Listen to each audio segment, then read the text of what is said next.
What's up, guys? Welcome to the Boosted Rides and Power Slides channel. I'm Tyler, for those of you who don't know. These shirts, if you guys didn't get them, you missed out, but currently we still have a few days left on getting the shirts that are currently out. So the link will be down below again. So, as you guys know, maybe you don't know if you didn't watch the last video, but the seat brackets came in, so now we can put the seats into the car. Unfortunately, it's been raining outside, like pouring. I'm not going to bring these seats outside and let them get wet while I'm trying to put the seats in, take them out, and have the... That's just going to be a mess. So right now, just to get ahead of things, I'm going to assemble these seats for you guys and show you exactly how to assemble these things, put them together so that when it isn't raining, we'll have everything all set up. All we have to do is just bolt it up into the car. Alright, so let's just get into putting this seat together. Alright, so here's everything you're going to need to put these seats on. A pull tab for the sliders. This is all the hardware you're going to need. This is the bracket and the sliders, and obviously the seat. So the way that we're going to do this is we're going to attach the sliders to the seat. We're going to put the little pull tab lever on there so that we can slide them back and forth so we can fit all the bolts in there. And then we're going to put them onto the bracket. Now right here, these hardware these things right here, these little silver things on these bolts, these are optional. These are going to be spacers. They're going to lift up the seat about, obviously 1/4 of an inch. But in my opinion, honestly, it's worth it. I put these spacers on because I'd like the seat to sit a little bit higher. They sit really, really low without these. Alright, so first thing you're going to want to do is you want to flip the chair over so you can expose the 4 bolt holes for the chair. Then you want to come get the slider and you want to do this. You want to extend it as far out as it goes backwards, exposing the 3 holes right here. On the other side, there'll be 2 holes, so the side with 3 holes.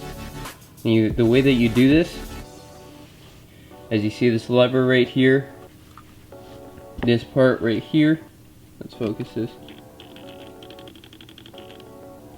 This part right here, you push this down. It's kind of hard to do, but you push that down like that, and then you can slide this.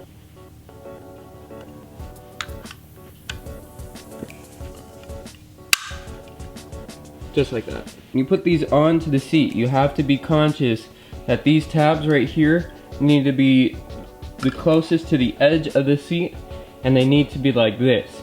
Because if you were to flip it and you had them facing outwards like this, because they are for a specific size, you're not going to be able to attach that slider bracket to actually slide the seat.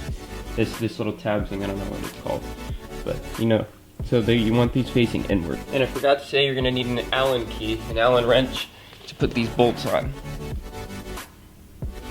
Alright, so when you're doing this, again, like I said, they need to be oriented the correct way. The big side right here goes to the seat, the small side goes to the bracket.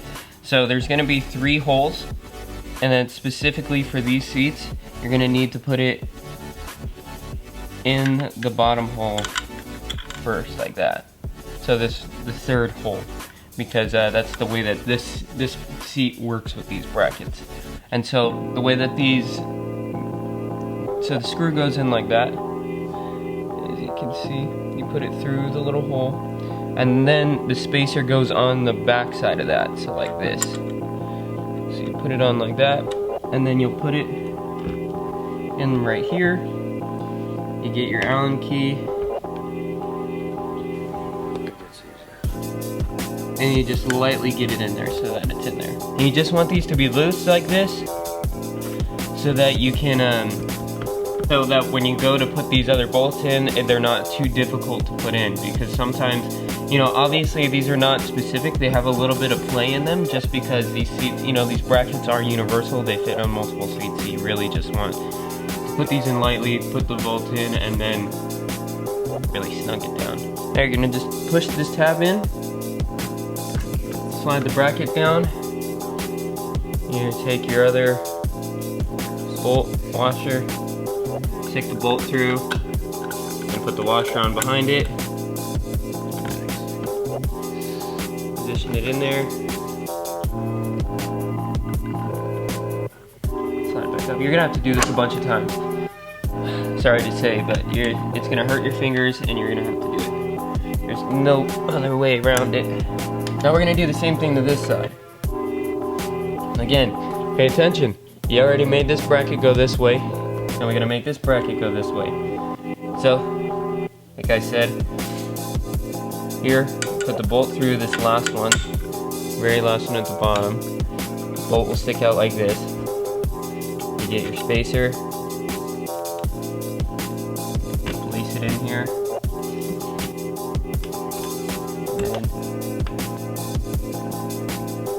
and just lightly put it down. Now, we're going to push this down, slide this, your other bolt, go to the top, grab the spacer, and like I said, just lightly do it. Put both of these sliders in. You want to take your little thing, there's 2 holes on each side, so you're going to put it in the hole. You're just gonna bend this one. It's not the easiest thing in the world to do. Now we're gonna get the bracket. Now you wanna pay attention to orientation of the bracket as well, because it does have this tab right here for your seatbelt. So that obviously goes on the side of the seatbelt. This is the driver's side, so it's gonna go like this. So I had to loosen up all of the bolts in order to get this bracket on. So I loosened up all the bolts even to the sliders. I didn't take them off. I just loosened them to the point where these were a little bit loose so that they can wiggle a little bit. Then I bolted these all down. Once I got all the bolts in, I was able to just tighten it down from there. And so yeah. Now let's we got a little bit of a break in the rain right now, and so I'm gonna try and put these seats in. Guys, so unfortunately, I put the passenger seat in, but my camera died while I was doing it. I thought I was recording the whole time, and then I walk over to my camera and it's been dead. I charge up the battery, plug it in right now, and I turn it back on, and I didn't get any of the footage of putting that seat in. So, still have the driver's seat right here that I need to put in, so I will definitely film that for you guys and show you. It's pretty straightforward. It's 4 bolts, and then there's wires underneath the seat that you need to disconnect for the seat belt, the passenger airbag weight thing, and all that good stuff. So, so right now it's pouring down rain. Like, we had just a slight break in the rain, so I was able to get that passenger seat in, but now, like, that the camera's batteries are charged and everything, there's just no way. It's just absolutely pouring. So I think that's just gonna be it for today, and that's gonna be it for today's episode. So the next episode, for sure, we will have seats installed. We will install the seat, and we'll see if we can get the harness bar in there as well. I have no idea how much it's going to continue to keep raining. As we approach the weekend, hopefully it starts slowing down in the rain and I can start working on the car. I mean, at the very least, I hope to just get the seats in, both of them in, and I'll shoot that for you guys. So thank you guys so much for liking this video, watching this video. If you guys like this seat, go ahead and check out Cipher Auto. Their link will be down in the description. So smash that like button, comment, subscribe. Again, the link for the t-shirt will be in the description. Thank you guys so much. We'll catch you guys in the next one. We out.